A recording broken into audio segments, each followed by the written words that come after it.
You're going to sacrifice your soul. You're going to sacrifice your civilization. You're going to sacrifice your family. You're going to sacrifice your country if you give in to the easy pathway. Thanks to my dear friend Rod Dreer, who has written a number of important books. JD is a deeply good man. I believe that and knew that from personal experience before he even thought about politics. And we're going to spend a little bit of time, Jim and I, with JD and maybe show you the softer side of JD Vance. I will say, Rod, that you are a true friend. And I wouldn't be standing here were it not for Rod Dreer. And I think a lot of people don't realize how important he was in the formative years of what became this massive best-selling book, which of course launched me into a public career, launched me into a political career from there, and helped me become the Vice President of the United States. I remember when I was being raised by my grandmother, when she didn't have enough money to turn on the heat some nights. Hey, come on, don't you look at you look at me, you look at me. Was there a greater influence on your life?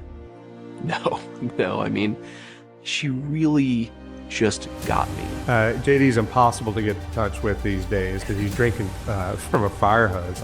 We've had a few little signal exchanges since his election, but I don't expect to hear from him. What happens when a best-selling book, a prophetic warning, and the rise of a political leader all intersect? This J.D. Vance's speech is more than a thank you note to a friend. It's a blueprint for how truth, loyalty, and courage can shape both personal destiny and national politics. But I gotta tell you, it has been just a delight. I've had tears in my eyes more than once thinking about what's happened to him and this little boy who saw things that nobody should ever have to see growing up in his broken family. But he persevered. He overcame through the love and devotion of his mama, as broken as she herself was. It comes out in the book.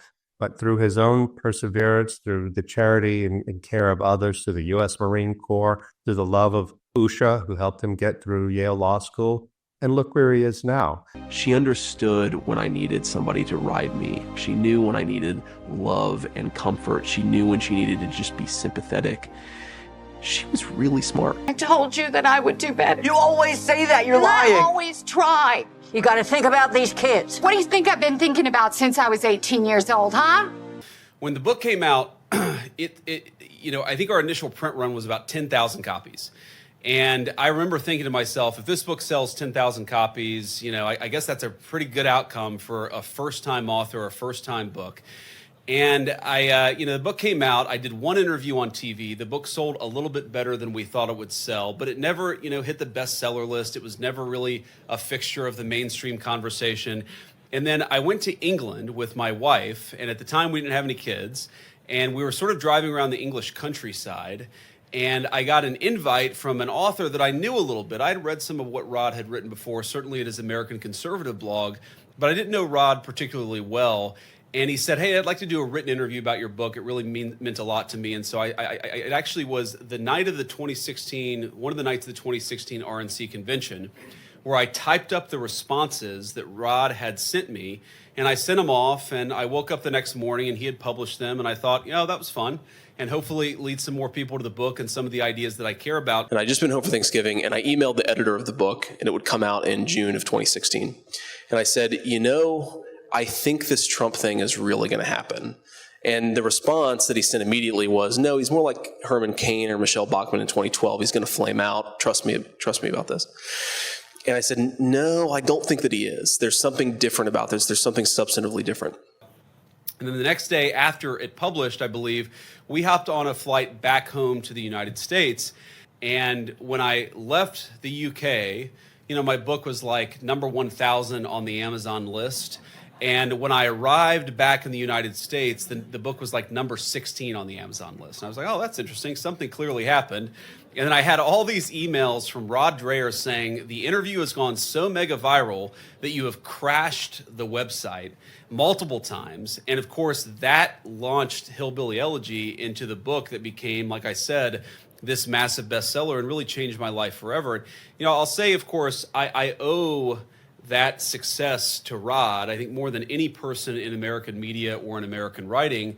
But it's not just that, because when the book took off, I also needed a friend, because all of a sudden I was doing TV interviews. I had no idea what I was doing. I was talking about big ideas in front of sometimes very hostile audiences. Again, I had no idea what I was doing. And it was the friend that I made, the friendship that I made with Rod Dreer that gave me this sense of confidence that, yeah, I could stand up before audiences like this, speak my mind, and have something worthwhile to say. He finished his instruction in Ohio, and he invited me to be one of a handful of his friends who was there when he formally committed himself to Christ as a Catholic. And I think the reason he did that was not only from a desire for God, to know God in a deeper way, but I think he also saw a future for himself in public service.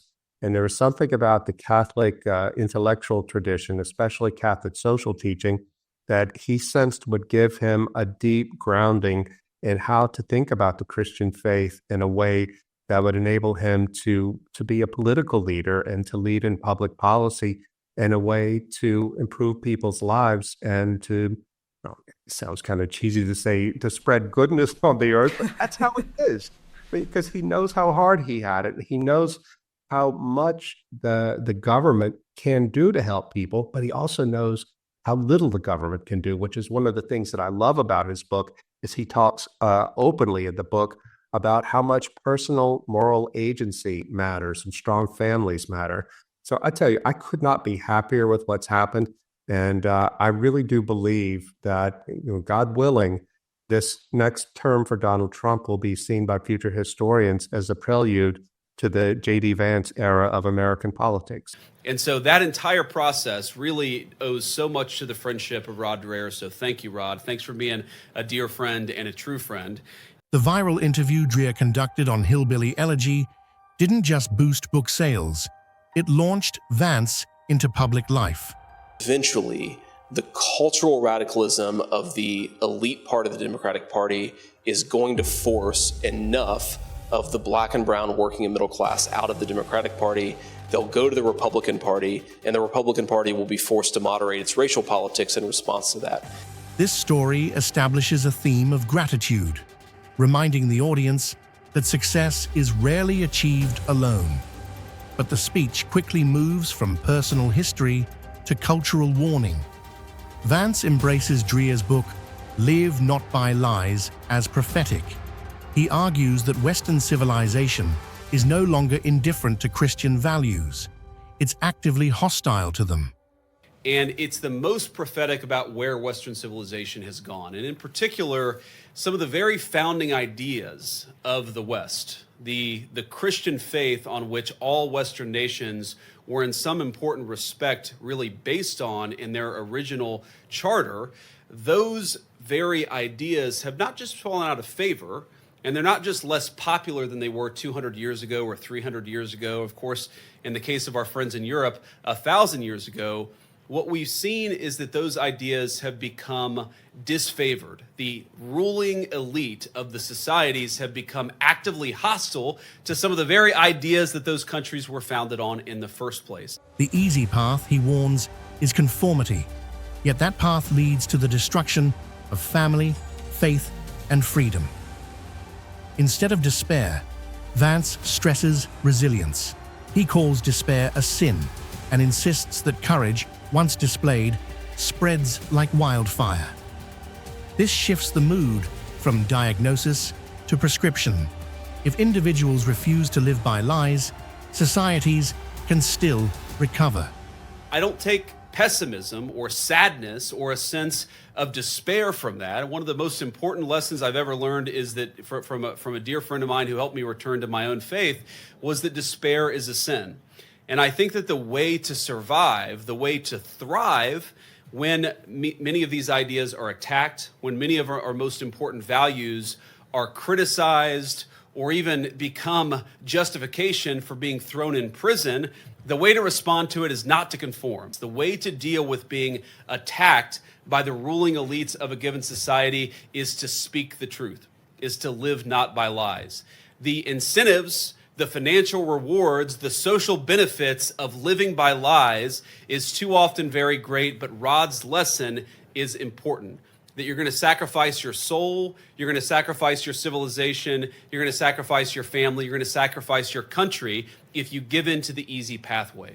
Vance draws a direct line to Donald Trump, portraying him as the living example of Dreer's thesis: fearless, unwilling to bend to media or elite pressure, and determined to act on conviction. In doing so, Vance fuses cultural, political, and spiritual threads into one message. And one of the things that makes me most proud of our administration, not that we've won every battle or win every battle. Some of these battles are going to take 20, 30, 40 years for us to see, I think, through to ultimate victory. But the president, I'm very proud to say, is not a person who is afraid by criticism from those in power. And I think if there's anything that sort of ties the first Trump administration to the second Trump administration and the president's entire political career, is that this is a guy with incredible courage. He just doesn't care what other people say about him. He doesn't care what the media writes about him. He's going to do what he thinks is right. It's not politically correct. I'll be very badly criticized for saying it, but I'm here to tell the truth. I don't care. It doesn't matter to me. And I think in so many important ways, that leadership and that example is, I think, something that Rod previewed in many ways in this book. And of course, now that book is an important documentary. We're not going to reclaim our civilization. We're not going to rebuild prosperity and opportunity. We're not going to rebuild the kind of society where we teach children the important virtues and skills to thrive, as opposed to trying to tear our kids down, which is what I think our education system does all too often.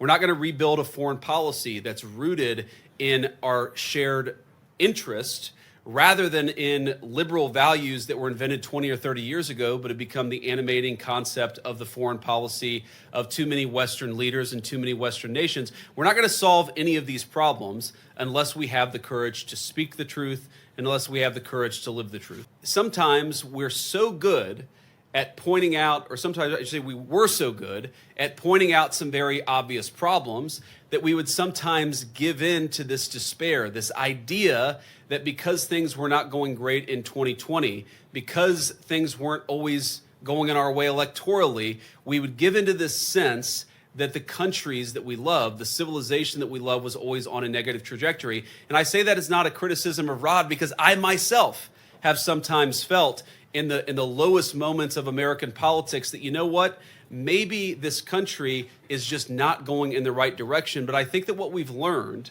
over the last few months is that the American people, and I think Western peoples, are a hell of a lot more resilient than our elites give them credit for.